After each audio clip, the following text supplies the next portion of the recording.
আমাদের মিত্ররা যে কোনো মুহূর্তে বদলে যেতে পারেন। সেই জন্য আমরা নিজেদেরকে কখনো সাবধান করি না, কখনোই নিজেদের প্রস্তুত করি না। আমাদের এটা কখনোই মনে হয় না যে এরকম হতে পারে, আর সেই কারণেই শেষে গিয়ে আমরা অত্যন্ত দুঃখ পাই। একটা অমূল্য শিক্ষা আছে যেটা আমাদের লাভ করা উচিত, সতর্ক থাকা উচিত। এই জীবনযাত্রার জন্য শুধুমাত্র এই পরিবেশের বিষয়ে তথ্য সংগ্রহ করা বা তাকে অনুমান করা এটুকু হলেই চলবে না। আমাদের আশেপাশের মানুষজনকে দেখতে হবে, তাদের স্বভাব পরিস্থিতির ওপর নজর রাখতে হবে। যখন তারা রং পাল্টাচ্ছেন নজর রাখতে হবে, তা অত্যন্ত আবশ্যক। পরিবর্তন আপনার জীবনে অবশ্যম্ভাবী, সঠিকভাবে তার সম্মুখীন হন। আসুন আমার সাথে ভালোবেসে বলুন রাধা। রাধে রাধে বন্ধুরা, মুন ব্লকে আপনাদের সকলকে স্বাগত জানাই। আজকের এই ভিডিও থেকে ভগবান শ্রীকৃষ্ণের মূল্যবান কিছু উপদেশ জানতে পারবেন। এই মূল্যবান উপদেশগুলি আপনার কাজে লাগিয়ে আপনি জীবনে সফলতা অর্জন করতে পারবেন। তাই আজকে আপনাদের কাছে আমার একান্ত অনুরোধ, ভিডিওটি মনোযোগ সহকারে দেখবেন, আর ভালো লাগলে একটা লাইক আর শেয়ার করে দেবেন, আর কমেন্টে লিখবেন জয় শ্রীকৃষ্ণ। চলুন মূল প্রসঙ্গে যাওয়া যাক। এই সংসারে দুই ধরনের মানুষ দেখা যায়, এক সরল, দুই জটিল। এবার এই যে সরল ব্যক্তি থাকে তাদের এই সমাজ দুর্বল মনে করে। এমনিতে দেখতে গেলে জলও সরল, বায়ুও সরল। ওনারা যেদিকে চাইবেন প্রবাহিত হতে পারেন, এনাদের যে আকার দেবেন সেটাই ধারণ করবেন। কিন্তু এরা বাস্তব রূপ ধারণ করলে তখন কি হয়? এই জল এমন এক ধারায় পরিণত হয় যে অনেক বড় বড় পাথরকে খণ্ডিত করে দিতে পারে। এই বায়ু এমন এক চক্রবাতে পরিণত হয় যা সংসারে বিনাশ ডেকে আনে। তাই যে ব্যক্তি সরল, তার সরলতাকে সম্মান করুন, তাকে সম্মান করুন, তাকে ভালোবাসা দিন। আর আমার সাথে ভালোবেসে বলুন রাধা রাধা। কখনো আপনি কোনো গোয়াল দেখেছেন? অধিক মাত্রায় গোবর পড়ে থাকে, আর ওখানে এক ধরনের পোকা দেখতে পাওয়া যায় যাকে গুবরে পোকা বলা হয়। এরা কি করে? সারাদিন সেই গোবরেই বাস করে। সেই গোবরকে গোল আকৃতি প্রদান করে নিজের বাসার দিকে নিয়ে যাওয়ার চেষ্টা করে। অনেক পরিশ্রম করার পরে সেই গোবরের টুকরোগুলো নিজের বাসার দিকে নিয়ে যায়, আর বুঝতে পারে ওর বাসা তো খুবই ছোট, আর এই গোবরের টুকরো তো অত্যন্ত বড়। এ তো বাসাতে প্রবেশ করতেই পারবে না। তাও চেষ্টা করতে থাকে, শেষ পর্যন্ত অসফল হয়, আর সেই পোকা একাই বাসাতে ঢুকে যায়। এরকম মানুষের সাথেও হয়ে থাকে। সমস্ত জীবন মানুষ ধন, স্বর্ণ, সুখ স্বাচ্ছন্দ্য এই সব কিছু অর্জন করতে ব্যস্ত থাকে। আর যখন সময় আসে এই সংসারকে ত্যাগ করে চলে যাওয়ার, তখন সে বুঝতে পারে যে এই সবকিছু তো আমি নিজের সাথে নিয়ে যেতেই পারবো না। মনে দুঃখ নিয়ে সংসার থেকে বিদায় নেয় সে। তার বদলে যদি মানুষ কোনো নির্ধন ব্যক্তিকে সাহায্য করে দেয়, কোনো দুঃখী ব্যক্তিকে হাসাতে চেষ্টা করে, তাহলে মনে সন্তোষ নিয়ে সংসার ত্যাগ করতে পারে। এই জীবনে ধন, স্বর্ণ, সুখ স্বাচ্ছন্দ্য অতি আবশ্যক, কিন্তু এগুলোই বাস্তব সম্পত্তি নয়। তাহলে কি এই বাস্তব সম্পত্তি, সেটা বুঝতে শিখুন, আর আমার সাথে ভালোবেসে বলুন রাধা রাধা। মানুষ একটা অত্যন্ত শ্রেষ্ঠ কর্ম করতে পারেন, সেটা হলো ভুলে যেতে পারা। আর সেটা বরদানের চেয়ে কম কিছু নয়। মানুষকে যখন কোনো কারণে নিজের প্রিয়জনদের থেকে দূরে যেতে হয়, তখন মনে দুঃখ জাগ্রত হয়। তিনি সেই দুঃখকে ভুলতে পারেন। কখনো কোনো সম্পর্ক থেকে যদি দুঃখ পেয়ে থাকেন, তখন সেই দুঃখকে ভুলতে পারেন। কিন্তু এই সংসারের প্রত্যেক আবেগ, প্রত্যেক বস্তু ভুলে যাওয়া উচিত নয়। বিশেষ করে আমাদের প্রিয়জন, আমাদের পরিবারের সদস্য। যখন এই সংসার থেকে ওনারা চলে যান, তখন যে সৎকর্ম ওনারা করেছেন, যে প্রেরণা ওনারা আমাদের প্রদান করেছেন, কখনো ভুলে যাওয়া উচিত নয়। যখন আপনি কোনো উঁচু স্থানে পৌঁছে যান, আপনি সাফল্য লাভ করেন, তখন সেই সকল বন্ধুদের ভোলা উচিত নয় যারা আপনার সাথে আরম্ভ থেকে ছিল, যারা সব সময় আপনাকে সাহায্য করেছে। আর সব থেকে গুরুত্বপূর্ণ কথা, আপনার বয়স যতই বৃদ্ধি পাক না কেন, মাতা পিতাকে কখনো ভুলবেন না। আপনি যতই বড় হন না কেন, আপনি তাদের সন্তানই থাকবেন। অভিজ্ঞতার দিক থেকে ওনাদের থেকে ছোটই থাকবেন। তাই সবসময় নিজের মাতা পিতাকে নিজের সাথে রাখুন, কখনো তাদের ভুলবেন না। সেই সকল ব্যক্তিদের ভুলে যাবেন না যারা দুঃখের দিনে আপনার সাথে ছিল, তবেই জীবনে সুখ পাবেন। আসুন আর আমার সাথে ভালোবেসে বলুন, রাধা রাধা। আমাদের জীবনে অনেক ধরনের ব্যক্তি এসে থাকেন। কেউ কেউ আমাদের সাথে থেকে যান, কেউ আমাদের থেকে দূরে চলে যান। কেউ ভালো মানুষ হন, কেউ খারাপ মানুষ। কিন্তু আমরা সবসময় সেই সময়টাকে নিয়ে দুঃখ প্রকাশ করি যখন আমাদের জীবনে কোনো খারাপ ব্যক্তি প্রবেশ করেন। তারা আমাদের খারাপ অনুভূতি দেন, দুঃখ দেন, কষ্ট দেন। আমরা সবাই তাকে ভালো মন্দ কথা বলি। কিন্তু কেন?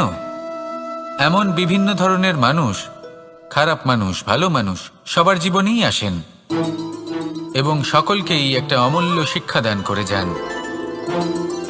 এবার আপনি নিজেই ভেবে দেখুন, জীবনে যখন প্রথমবার আপনি আগুন স্পর্শ করেছিলেন, তখন আপনি একটা শিক্ষা লাভ করেছিলেন যে আমাকে আগুনের থেকে একটু দূরে থাকতে হবে। তারপর আস্তে আস্তে আপনি শিখলেন যে কিভাবে এই আগুনকে নিয়ন্ত্রণে রাখতে হবে। তারপর আপনি শিখলেন যে কিভাবে নিজের জীবনে তাকে প্রয়োগ করতে হবে, তা সে অন্ধকারে প্রকাশ লাভ করার জন্য হোক বা খাবার বানানোর জন্য। সেইভাবেই কোনো খারাপ ব্যক্তি যখন আপনার জীবনে আসে, কোনো শিক্ষা দিয়ে যান, তার প্রতি কৃতজ্ঞ থাকুন। তার বিষয় খারাপ ভাবার বা খারাপ অনুভূতি নিয়ে থাকার কোনো প্রয়োজন নেই। সেই শিক্ষা লাভ করুন, ইতিবাচক মনোভাব নিয়ে জীবনের সামনে এগোতে থাকুন। কেউ নেই যিনি আপনাকে বাধা দিতে পারেন। আসুন আমার সাথে ভালোবেসে বলুন, রাধা রাধা। মানুষের জীবন হলো তার যাত্রা এবং প্রত্যেকের জীবনযাত্রার লক্ষ্য হলো আলাদা। এবার মনের মধ্যে এই প্রশ্ন জাগতেই পারে যে এই জীবনের লক্ষ্যটা গুরুত্বপূর্ণ নাকি যাত্রাটা।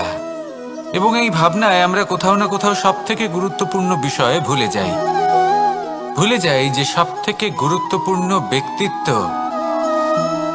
হলো আমাদের সাথী, আমাদের সহযাত্রী, যার সাথে আমরা এই যাত্রাপথ সুনিশ্চিত করি। এটা খুব গুরুত্বপূর্ণ। আপনি নিজেই দেখুন, মেঘ থেকে বৃষ্টি ঝরে পড়ে। তার লক্ষ্য হলো ধরিত্রী, তার যাত্রাপথ হলো সেই বায়ুমণ্ডল। কিন্তু ও কোন সাথী নির্বাচন করছে তার উপর কত কিছু নির্ভর করে।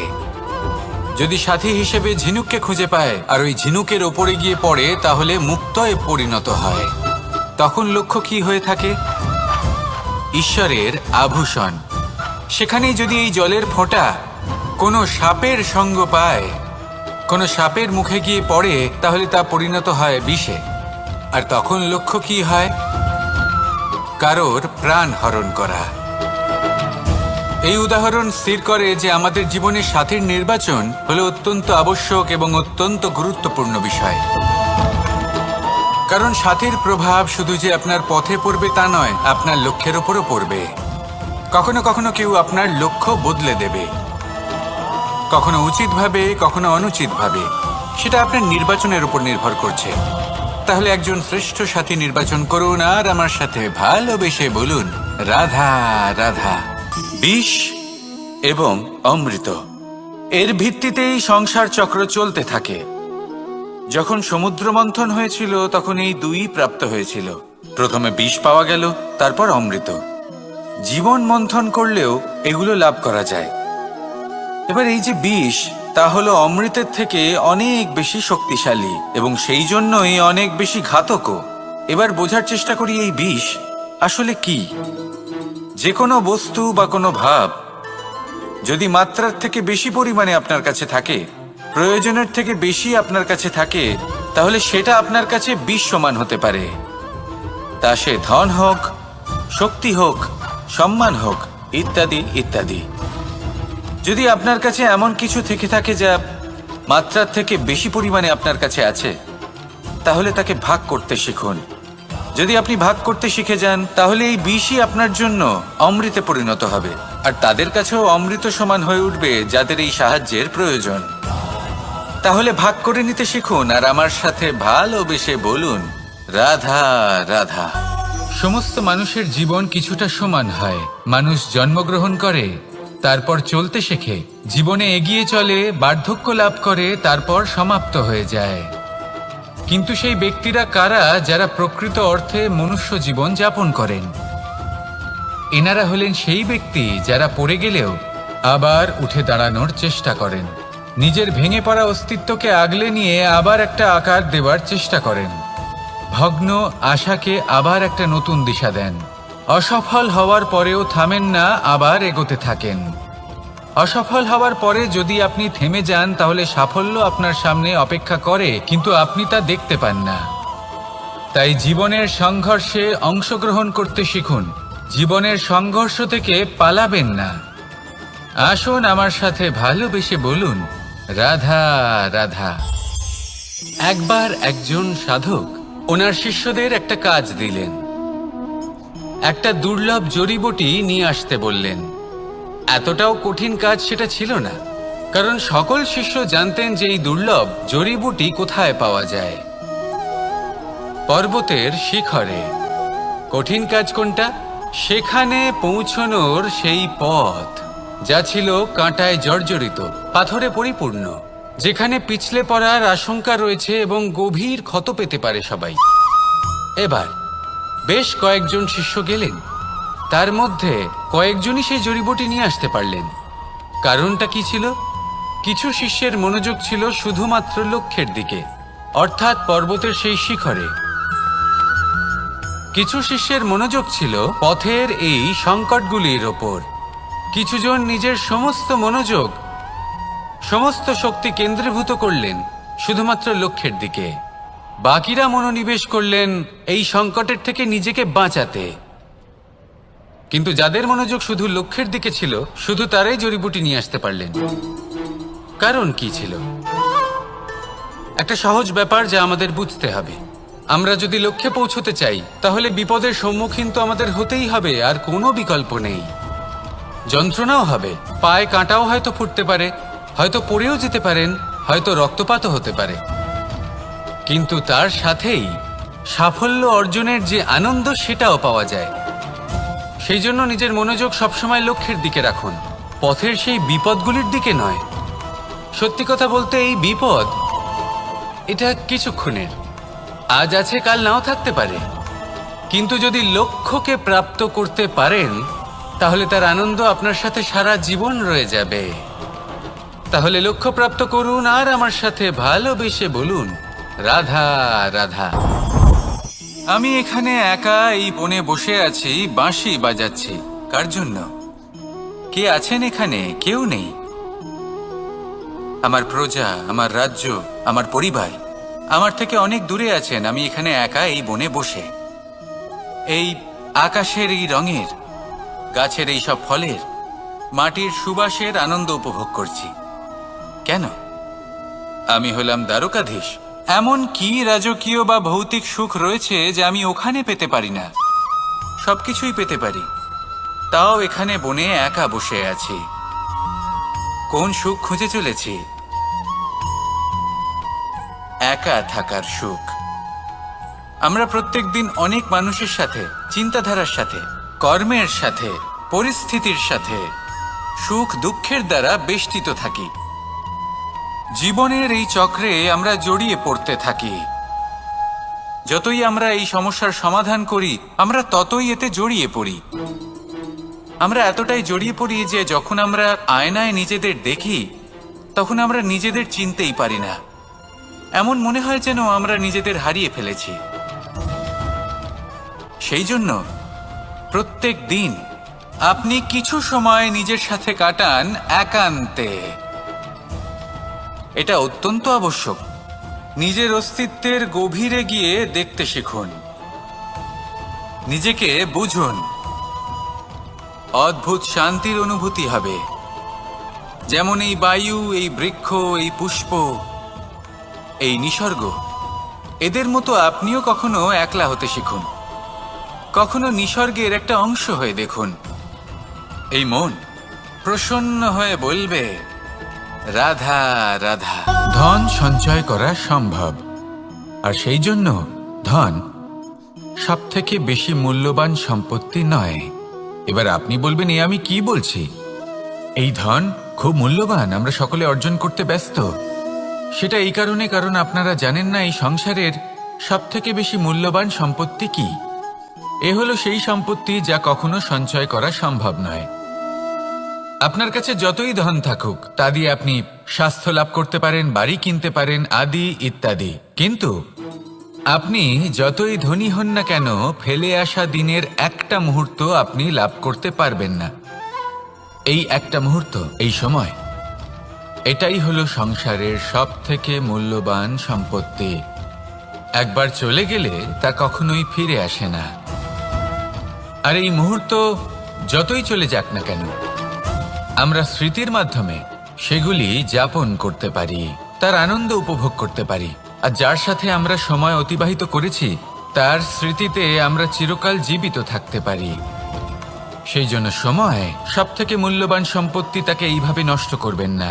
প্রত্যেকটা মুহূর্ত উপভোগ করুন, আনন্দ করুন, আর ভালোবেসে বলুন, রাধা রাধা। আমাদের মধ্যে বেশিরভাগ মানুষ সেই পরম শক্তিতে, সেই পরমেশ্বরের ওপর আস্থা রাখি, আর সেই জন্য আমরা বারবার মন্দিরে যাই, পুজো অর্চনা করি, নৈবেদ্য অর্পণ করি। কিন্তু অত্যন্ত গুরুত্বপূর্ণ একটা বিষয় আমরা ভুলে যাই, আর সেটা হলো যে পাষাণের সেই প্রতিমা যা মন্দিরে স্থাপন করা হয়েছে, তাদের মধ্যে আমরা ঈশ্বরকে খুঁজে পাবো না যতক্ষণ না বাড়িতে বিরাজমান ঈশ্বর অর্থাৎ আমাদের মাতা পিতা, তাদেরকে আমরা সেবা করছি। দেখুন, ঈশ্বর নিশ্চিত রূপে এই সংসার নির্মাণ করেছেন, কিন্তু আপনি সেই সংসারের অংশ তবে থেকে হয়েছেন যেদিন থেকে এই সংসারে আপনি পদার্পণ করেছেন। আর এই উত্তরদায়িত্ব পালন করেছেন কারা? আপনার মাতা পিতা। ঈশ্বর আছেন এই ভাবনা আপনার মধ্যে জাগ্রত হয়েছে আপনার মাতা পিতার মাধ্যমে। সেই জন্য মন্দিরে গিয়ে আপনি যতই প্রসাদ বিতরণ করুন তার কোনোই অর্থ নেই যদি ঘরে বসে থাকা মাতা পিতা অভুক্ত থাকেন। মন্দিরে গিয়ে পরমেশ্বরকে প্রসন্ন করার পূর্বে ঘরে বিরাজমান ঈশ্বর মানে আপনার মাতা পিতা, তাদের সেবা করুন, তাদের প্রসন্ন করুন। ঈশ্বর নিজে থেকেই প্রসন্ন হয়ে যাবেন। আসুন আমার সাথে ভালোবেসে বলুন, রাধা রাধা। কথায় আছে, যখন আপনি যুদ্ধক্ষেত্রে দাঁড়িয়ে তখন শত্রুকে পিঠ দেখিয়ে পালিয়ে যাওয়া বা পিছু হটে যাওয়া অত্যন্ত অনুচিত যুদ্ধনীতি হয়।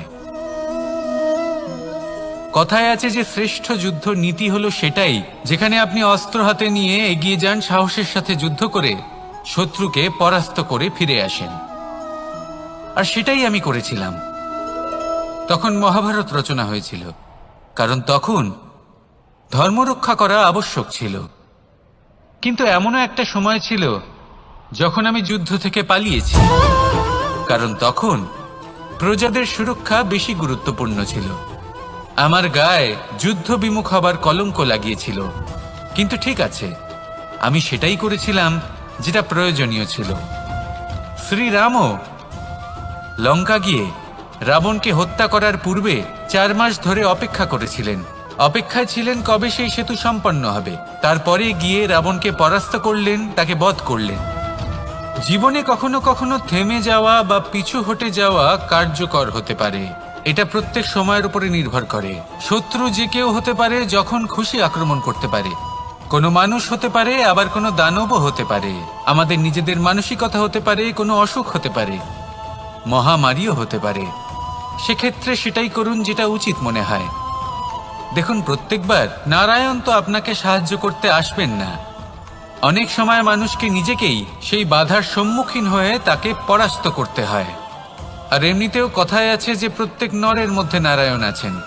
তাই অন্তরের নারায়ণকে জাগ্রত করুন, আর যা সমস্যা আছে তাকে সমাপ্ত করে ফেলুন, তা সে যতই পিছু হটে করতে হোক না কেন।